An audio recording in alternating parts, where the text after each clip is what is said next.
손해봐서 기쁘다라는 제목으로 하나님 말씀 선포하도록 하겠습니다.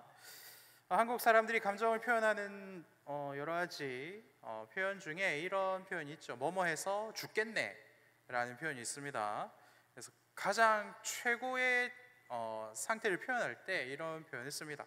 그래서 기쁠 때는 기뻐 죽겠네, 슬플 때는 슬퍼 죽겠네, 배고플 때는 배고파 죽겠네, 어이없을 때는 어이없어 죽겠네. 그래서 모든 단어의 끝에 죽겠네를 붙여서 우리의 감정을 표현합니다.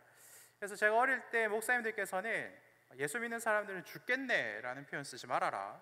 왜냐하면 하나님은 우리를 살리시는 분이지 죽이시는 분이 아니니까. 그래서 이렇게 해라. 죽게 나아가겠네. 그래서 기뻐서 죽게 나아가겠네, 이렇게 슬퍼서 죽게 나아가겠네, 배고파서 죽게 나아가겠네, 이런 표현을 쓰라라는 가르침을 들었던 적이 있습니다.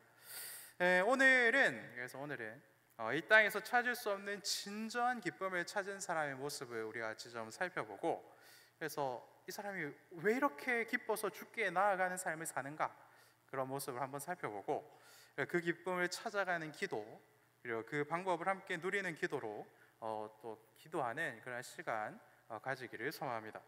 그래서 먼저 기쁘다, 기쁨에 대해서 먼저 좀 나누어 보려고 합니다. 여러분은 최근에 언제 기쁘셨습니까? 무엇 때문에 기쁘셨습니까? 무엇으로 기뻐하셨습니까?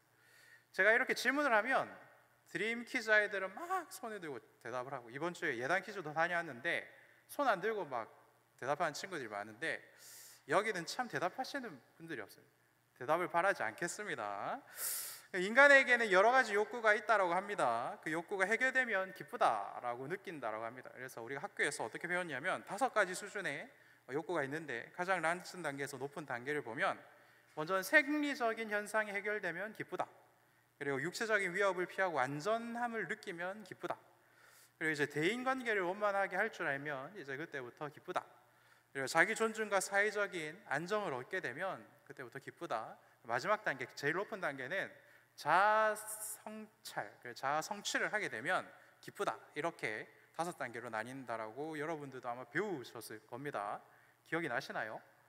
근데 학교에서는 이렇게 배웠는데 살아보니까 역시 제일 기쁜 건 돈 쓸 때다. 돈 쓸 때가 제일 기쁘더라. 그리고 돈을 써서 뭔가를 가질 때, 소유했을 때 기쁘더라. 저만 그렇겠지요? 웃으신 분들이랑 같이 웃어주십시오. 이렇게 대답 대신 웃어주시면 제가 대답한 줄 알겠습니다. 최근은 아니고 놀이공원에 좀 요상한 것이 생겼다는 기사가 있었습니다. 이제 놀이공원에 가면 계속 줄을 서야 되지 않습니까? 인기 놀이기구는 한 2시간씩 이렇게 줄을 서야 되는데, 근데 요상한 것이 생겼답니다. 뭐냐면 돈을 더 내면 줄 안 서고 바로 갈 수 있는 티켓이 있다. 그렇죠? 그래서 이것을 놓고 사람들이 2가지 의견으로 나눴습니다. 보편적으로 다 같이 기다려야지, 어떻게 그런 회계망측한 것을 할 수가 있냐. 그리고 또 어떤 분들은 자본주의 사회에서 돈으로 시간을 사는 것이 당연하지, 이렇게 2가지로 나눴습니다. 저는 놀이동산에 자주 가 있으니 형편이 아니었기 때문에 참 돈 버는 방법도 여러 가지네 라고 생각하고 지나갔습니다. 그러다가 이제 놀이공원에 가게 되었고, 어쩌다가 어떻게 해서 이제 놀이기구를 한 2가지 정도를 줄 안 서고 들어갈 수 있는, 바로 들어갈 수 있는 티켓이 이렇게 생겼습니다. 써보니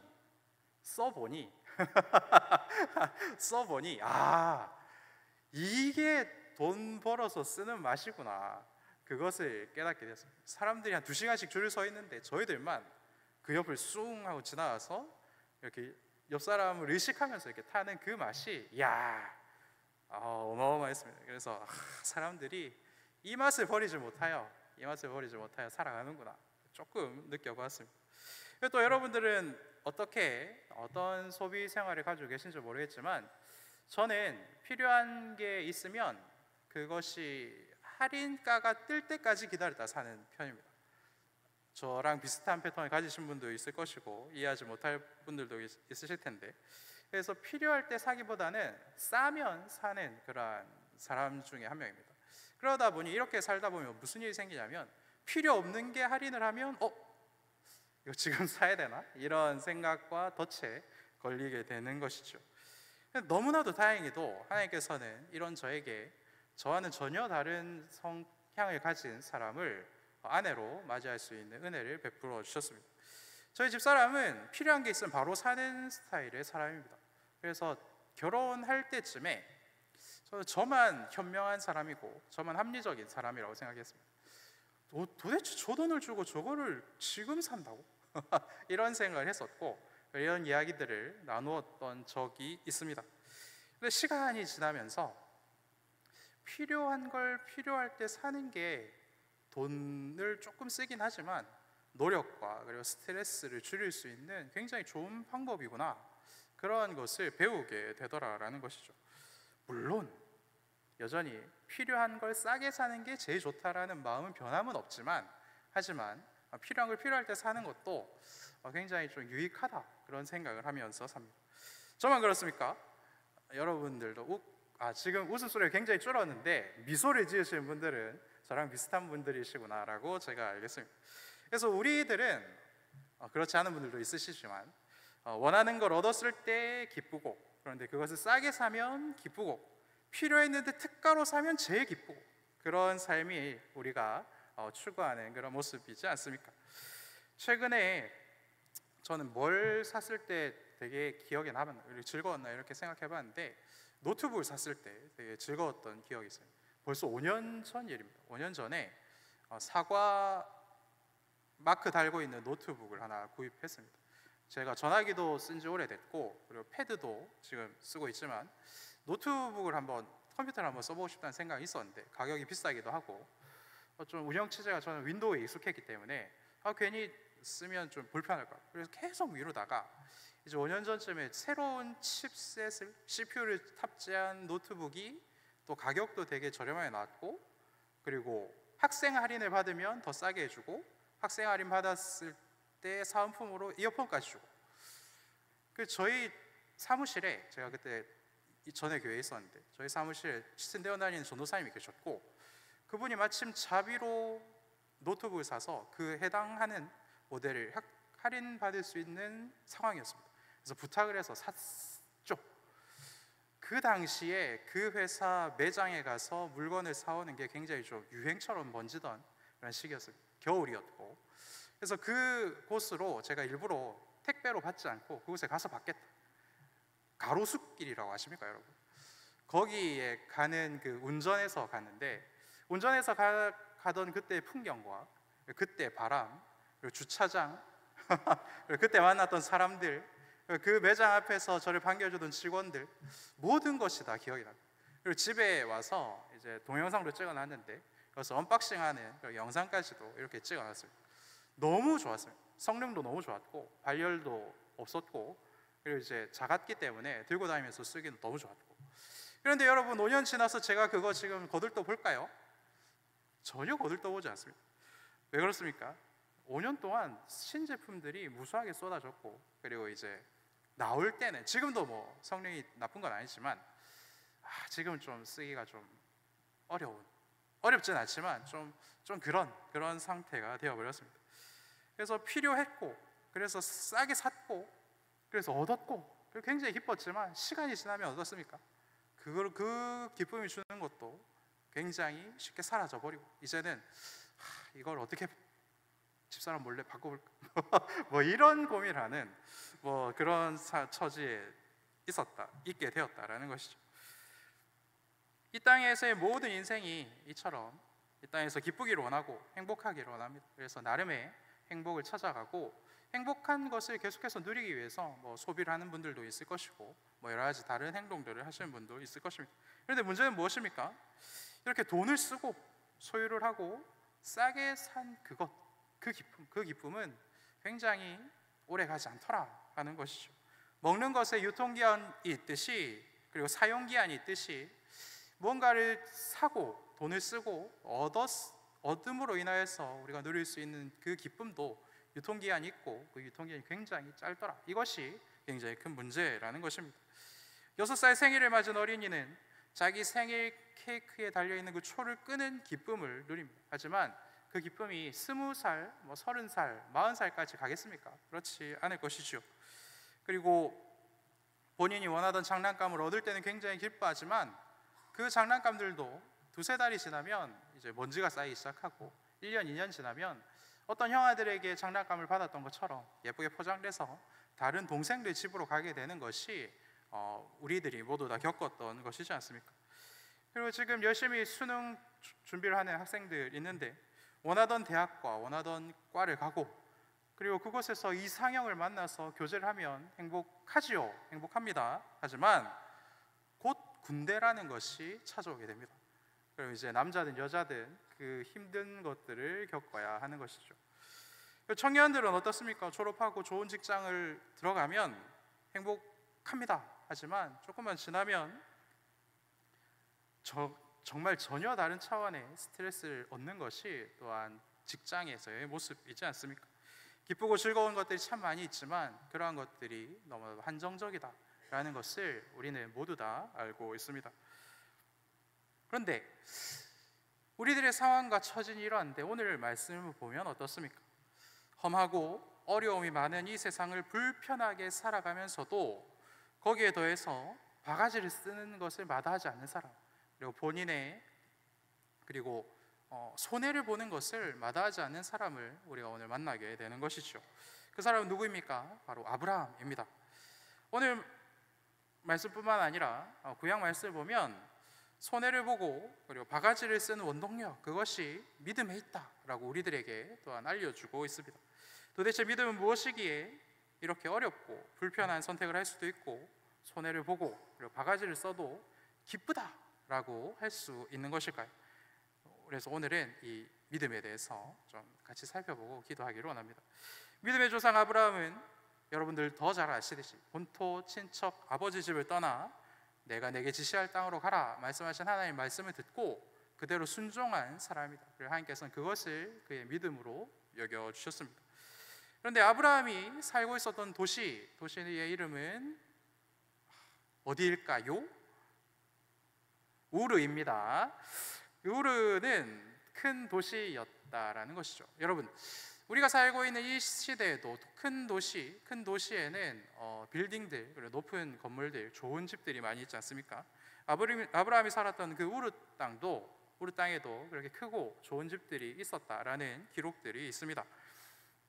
그래서 아브라함 시대에도 힘있고 그리고 잘 사는 사람, 성공한 사람들은 좋은 성에 산다, 그리고 좋은 집에 산다라는 그러한 상식들이 있었습니다.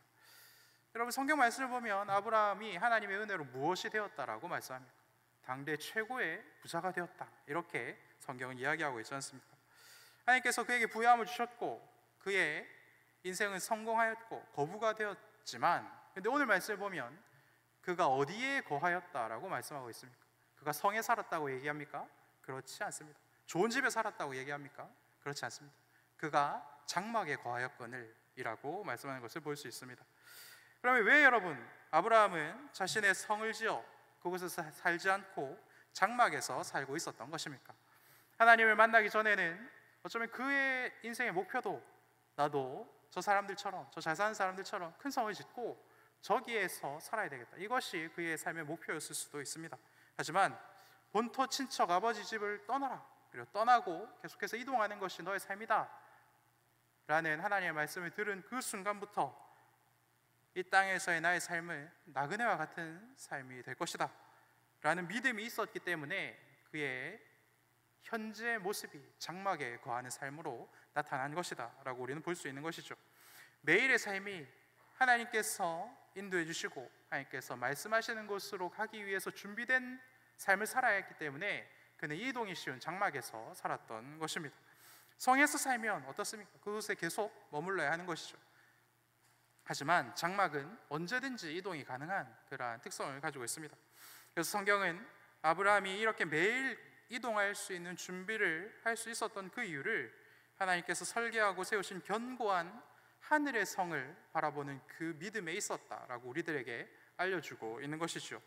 사랑하는 여러분, 믿음이 있으면, 하나님을 믿는 믿음이 있으면, 하나님이 기쁘시게 해드릴 수 있는 믿음이 있으면 이 땅에 살지만 이 땅을 바라보며 사는 것이 아니라 하늘을 바라보며 살아가게 된다. 여러분, 이것을 믿으시기 바랍니다. 그리고 여러분들의 삶이, 여러분들의 시선이 하늘을 바라고 하늘을 소망하는 그런 삶으로 채워지기를 축복합니다. 우리가 아무리 노력해도 아브라함의 믿음에 도달할 수 없을 것 같아 라고 느끼는 지점이 또한 바로 여기이기도 합니다. 그런데 아브라함은 정말 이 땅의 일에는 별로 관심이 없고 하나님이 지시한 땅으로 갈 준비만 했던 인생이다 라는 것을 우리 오늘 본문을 통해서 확인할 수가 있는 것이죠.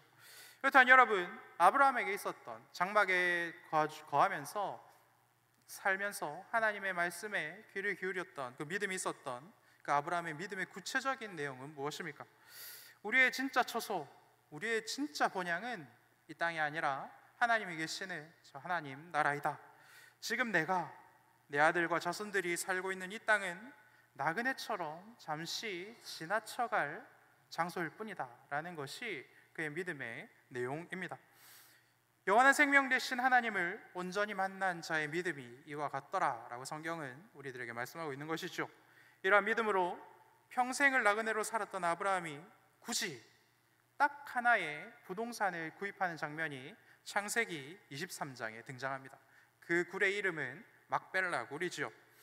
그러면 이런 질문할 수도 있습니다. 아브라함이 그동안 모았던 노하우들 전부 투자해서 부동산에 투자한 것 아닙니까? 그리고 아브라함도 부자고 친구들도 부자였을 테니까 좋은 정보를 듣고 미리 그곳을 산 것 아닙니까? 뭐 이런 생각을 하실 수도 있지 않겠습니까? 그런데 이 막벨라 굴을 구입하는 장면을 이렇게 잘 살펴보면 전혀 그렇지 않다라는 대답에 도달할 수가 있습니다. 일단 당시 시세의 4배나 되는 값을 주고 그곳을 구입하는 모습이 등장하는 것이죠.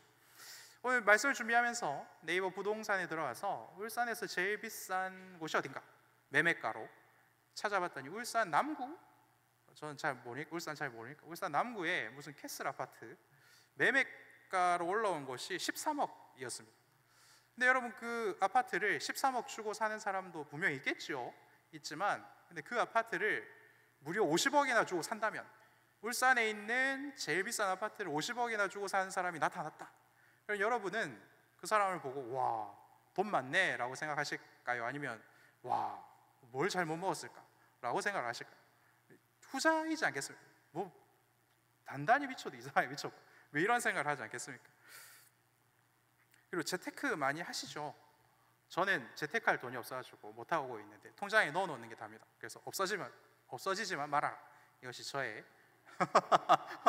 투자를 하시는 분들이 좋을 때는 막 좋다가 갑자기 막 사라지시고 뭐 이런 경우들을 봐서. 근데 재테크 전문가들이 하는 얘기를 들어보니 지금처럼 저금리 시대, 저금리 기조에서 전문가들이 추천하는 재테크 수익률은 4%에서 6% 정도라고 합니다. 그러니까 이 아브라함이 시세의 4배나 주고 이 땅을 구입한 것은 뭐 투자도 아니고 뭐 수익을 얻으려는 것이 전혀 아니었다라는 것을 우리가 확인할 수 있는 것이죠. 그리고 아브라함이 이 땅을 살 때 보면 흥정이라는 것을 한 번도 하지 않고 바로 그것을 사는 모습을 우리 또 볼 수 있습니다. 땅 주인은 일부러 굉장히 높은 값을 부른 것이죠. 여러 가지 이유가 있을 것입니다. 아브라함은 외부인이었고 또한 이방인이었기 때문에 이 땅을 당신에게는 팔지 않겠다라는 그런 의미가 하나 담겨 있을 것이고, 그리고 두 번째는 이렇게 높게 부른 다음에 그래도 아브라함이 돈이 많이 있다는 소식은 알고 있으니까 좀 흥정을 해가지고 최소한 반값 아니면 뭐 더 받으면 더 좋고 이런 생각으로 이제 크게 불렀다. 그랬지 않겠습니까? 그래서 그런 의도로 상식밖에 가격을 불렀는데 2024년에 백화점에 가서도 흥정하시는 분이 있다라는 소식을 들었습니다. 백화점 가서도 좀 깎아주세요 이런 분들이 있고, 그리고 실제로 깎아오는 분들도 있다. 그죠? 이 당시에도 이렇게 흥정하는 것은 당연한 절차였다라고 합니다. 그런데 아브라함은 단번에 그것을 구매를 해야 했다라는 것이죠. 그래서 그 당시에 통용되는 일반적인 생각과 상식을 뛰어넘어서 아브라함은 무슨 값을 치르더라도 내가 이것을 사야 되겠다, 그런 마음이 있었고, 그리고 그것을 실행하였다라는 것이죠. 그러면 여러분, 왜 아브라함은 이렇게 흥정도 하지 않고 터무니없는 값을 지불하면서 그 땅을 산 것입니까? 먼저 그에게는 완전한 소유권이 필요했던 것이죠. 이 당시 다른 용도의 땅은 그 소유권이 정해진 기간이 지나면, 그러니까 밭이나 논으로 쓰면 몇 년이 지나면 주인으로 돌아가는 그런 법이 있었는데, 무덤으로 쓰는 땅만큼은 그 소유권이 그 땅의 원주민에게 돌아가지 않는다라는 법이 있었다라고 합니다. 그래서 그 땅에 대한 완전한 소유권, 그것이 필요했기 때문에 아브라함은 그 땅을 굉장히 큰 대가를 지불하고 산 것입니다. 그리고 오늘 매매는 내가 하였지만 나를 이곳으로 보낸 영원한 하나님의 나라가 이 땅에 임할 것이라는 믿음이 있었기 때문에 아브라함은 그곳을 큰 대가를 지불하고 구입을 한 것이죠. 그리고 이 땅에 하나님의 나라가 세워질 텐데 그 나라를 세울 장소가 반드시 필요할 것이다 라는 믿음이 있었기 때문에 아브라함이 이런 말도 안 되는 거래를 하였던 것으로 볼 수 있습니다. 하나님께서 본토 친척 아비 집을 떠나라 라는 아브라함에게 주신 약속은 무엇입니까? 내가 너의 자손들을 하늘의 별처럼 많아지게 해줄 것이고 바다의 모래처럼 많아지게 해줄 것이다. 하늘의 별처럼 많은 자손들, 바다의 모래처럼 많은 자손들이 거해야 할 땅이 필요했는데 아브라함은 믿음으로 그 땅을 구입하였고 그의 자손들은 그곳에 사는 사람들이 되었다라는 것이죠. 그렇기 때문에 이것은 투기도 아니고 투자도 아니고 믿음의 행동으로 우리는 볼 수 있는 것입니다. 하나님께서 행하실 놀라운 일에 대하여서 자기의 것을 아낌없이 드릴 수 있는 이것이 성경에서는 우리가 이 땅에서 누릴 수 있는 가장 큰 기쁨이다 라고 우리들에게 말씀하고 있습니다. 그리고 아브라함은 이것을 깨달았기 때문에 가장 기쁜 행동을 지금 우리들에게 보여주고 있는 것이다 라는 것이죠. 그렇기 때문에 믿음으로 하는 이 행동들, 믿음으로 기쁨을 얻어가는 행동들은 세상의 언어, 세상의 상식으로는 설명할 수 없는 그러한 모습들로 우리들에게 찾아오는 것입니다. 내 모든 것을 다 쏟아부으면 분명히 이 세상은 손해고 망한 것이다 라고 우리들에게 이야기하는데, 그럼에도 불구하고 내 마음은 어떻습니까?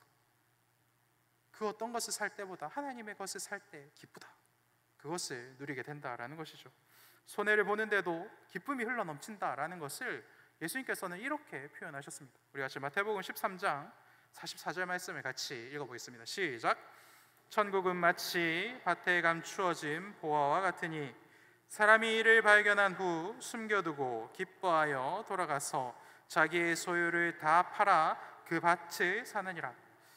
그래서 예수님께서 주신 말씀을 보면 그 밭을 산다는 행동, 그 밭을 가졌다라는 그 소유가 기쁨이 아니라 그 밭에 감추어져 있는 보물, 가치, 비전, 하나님의 마음을 누구보다 먼저 발견하는 것, 그것이 기쁜 일이고, 그리고 그 밭에 감추어진 것을 얻기 위해서 자신의 재산도, 시간도, 재능도, 달란트도, 노력도, 그리고 나의 생명까지도 하나님께 아낌없이 드릴 수 있는 그것이 가장 기쁜 일이다라고 우리들에게 알려주고 있으십니다.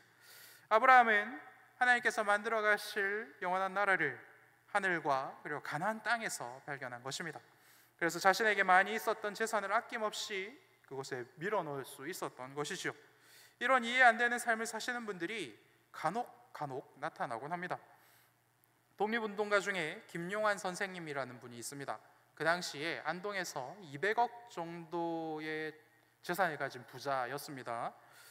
그런데 이분의 별명이 그 당시에 파라코였습니다. 파라코는 양반집 자손으로 태어났으나 그 양반집 재산을 털어먹는 남봉꾼을 이르는 말입니다. 노름장에 가서 그 재산을 다 탕진하고 돌아오고, 그리고 술 먹고 주정 부리고, 이런 모습들이 그에게 있었기 때문에 사람들은 파라코라고 불렀던 것이죠. 그런데 시간이 지나서 알고 보니까 그 모든 재산들을 세탁해서 만주로 독립 자금으로 쓰기 위해서 그런 행동을 한 것이다, 그것이 밝혀졌고, 마지막까지 그것을 알려야 되지 않겠냐라는 그 옆에 친구의 말에 나는 선비로서 해야 될 일을 했을 뿐이다 라는 말만 남기시고 돌아가신 분입니다. 그래서 나라의 독립이라는 거대한 사명 앞에서 자신의 것을 모두 다 팔아서 그 귀한 가치를 얻어내기 위해서 그렇게 노력하셨던 선배님들이 우리들의 선배님이시라는 것이죠. 이 세상에 줄 수 없고 말할 수 없는 큰 가치를 가장 먼저 발견한 사람들은 이렇게까지 자신의 것을 팔아서 그 가치를 얻기 위해서 노력을 합니다. 그리고 그것이 기쁘다라고 말하며 살아가는 것이죠. 이렇게 이해할 수 없는 행동을 하시는 분들이 찾아보니 우리 교회에도 굉장히 많이 있는 것을 봅니다.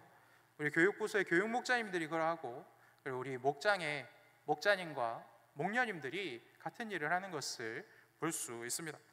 이번에 성경학교에 부어진 은혜가 굉장히 큰 것을 우리 교회 홈페이지 나눔터에 올라오는 글들을 통해서 확인할 수가 있었습니다. 여러분들, 이런 은혜 우리가 왜 누릴 수 있었습니까? 우리 아이들의 영혼에 예수 그리스도의 영을 심어주는 것이 이 땅에서 가장 귀한 일이다라는 것을 믿는 우리 교육 목자님들의 헌신과 준비와 기도와 헌신이 있었기 때문에 이러한 은혜들을 우리가 누리는 것이 아닙니까? 그렇기 때문에 자기의 시간도, 자기의 체력도, 수고도, 달란트도 이곳에 와서 다 낭비하시는 겁니다. 그런데 하나님께서는 결코 그것을 낭비라고 말씀하지 않으신 것이죠. 내가 너의 믿음을 보고 기쁘다라고 말씀하십니다. 그리고 하나님이 우리의 믿음을 통하여서 기뻐하시기 때문에 우리도 하나님을 바라보며 기뻐할 수 있는 것입니다. 그리고 우리 아이들이 믿음을 얻는 것으로, 우리 아이들이 기도하는 것으로, 우리 아이들이 예수님을 만나서 인생이 변하는 것으로 기뻐할 수 있는 그런 믿음의 눈을 가지게 되는 것이죠. 아브라함이 동일한 약속을 유업으로 받은 이삭민, 야곱과 더불어 장막에 거하였듯이 우리 교육 목자님들도, 우리 목녀님들도 동일한 약속을 유업으로 받은 우리 어린아이들과 우리 목장 식구들과 함께 같은 장소, 같은 시간에 머물러 계시면서 식사도 하시고 예배도 드리시고 기도도 함께 하시는 것 아닙니까? 이러한 유의 기쁨이 저는 우리 울산시민교회에 더 많아지기를 소망합니다. 우리가 이것을 기뻐하고 이러한 기쁨을 계속해서 나눈다면 이 기쁨이 끊이지 않고 하나님께서 우리를 보시고 울산시민교회 내가 너희를 통하여 너무나 기쁘다 말씀하실 줄 믿습니다. 그리고 우리가 이렇게 헌신하고 열심히 하나님의 일을 향하여서 달려가는 그것이 우리들에게도 이 세상 그 무엇도 줄 수 없는 기쁨입니다라고 고백할 수 있게 될 줄로 믿습니다. 믿음의 탕진과 시간의 낭비와 노력의 과소비가 한 영혼을 위하여서 계속해서 일어나기를 축복합니다. 더욱 풍성하게 있기를 축복합니다. 그리고 주체하지 못할 정도로 계속해서 일어나기를 축복합니다. 그래서 우리가 이곳에서 하나님의 은혜와 하나님의 진리를 함께 누리기를 소망합니다. 우리 오늘 주신 말씀을 붙들고 같이 기도할 텐데요, 기도하기 전에 우리 주의 아름다움은 말로다 함께 찬양하도록 하겠습니다.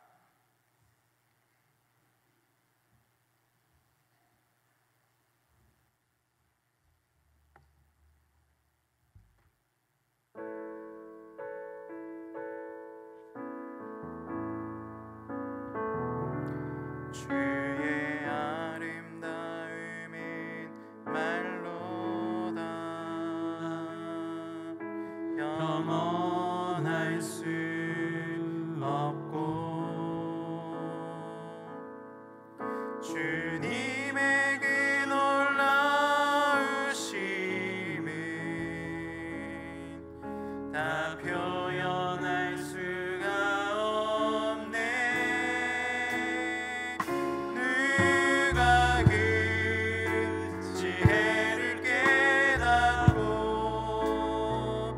누가 깊이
말씀을 기억하며 기도합시다. 나의 기쁨이, 나의 시선이 어디에 있는지 확인하는 시간 되게 하여 주시옵소서. 믿음에 눈들어 주를 바라보고 주님 앞에 홀로 서는 믿음으로 하나님을 기쁘시게 하는 믿음과 기쁨을 누리게 하여 주시옵소서. 주님, 내 마음속에 온전한 기쁨이 없습니다.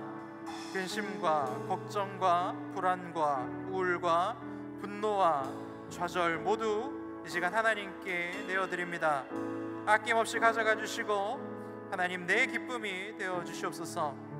믿음으로 인해 내 모든 것 하나님께 아낌없이 드리는 복을 이 시간부터 누리게 하여 주시옵소서. 우리 같이 주여 세 번 외치고 이 기도 제목을 함께 기도하도록 하겠습니다.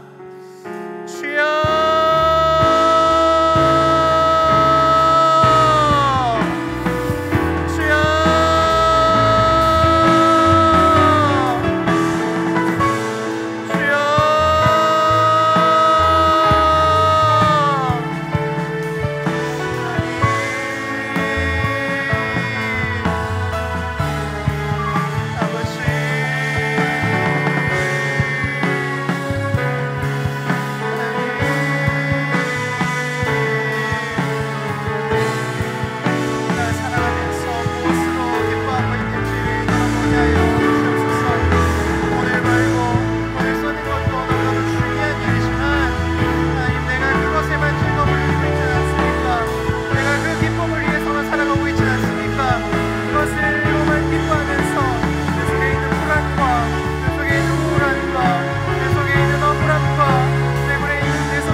계속해서 우리 교회 사역을 위해서 기도합시다.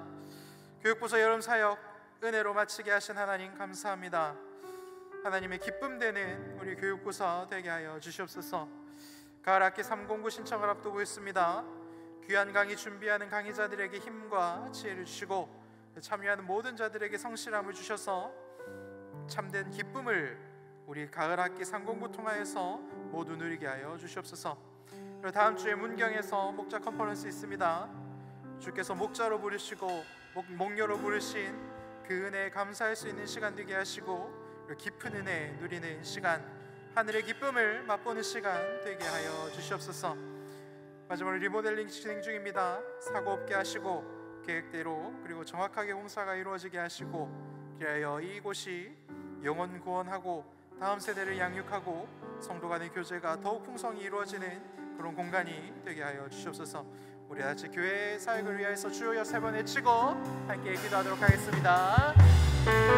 주여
원하여 주셔서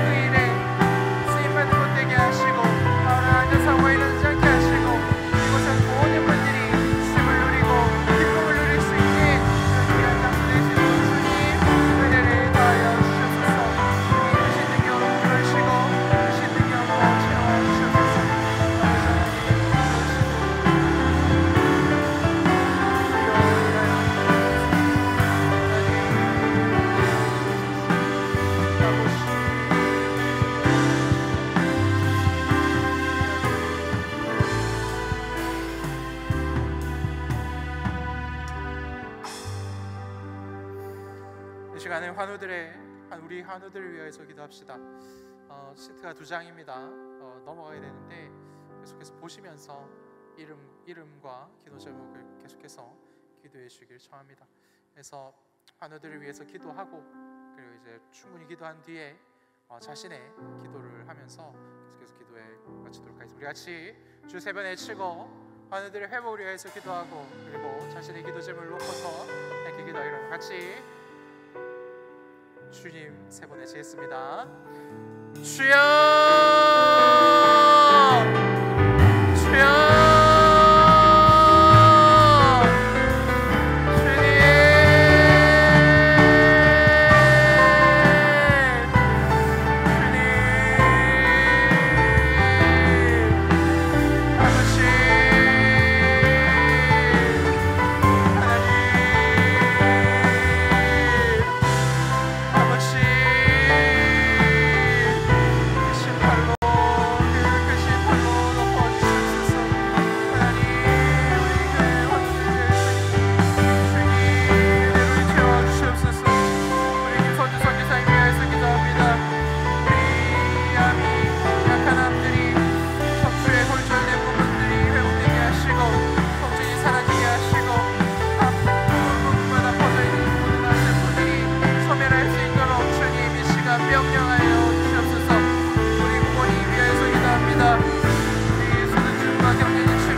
때까지도 주님께서 채워가 주시옵소서. 원이 기도하지 주님과 주님과 주님과 오늘은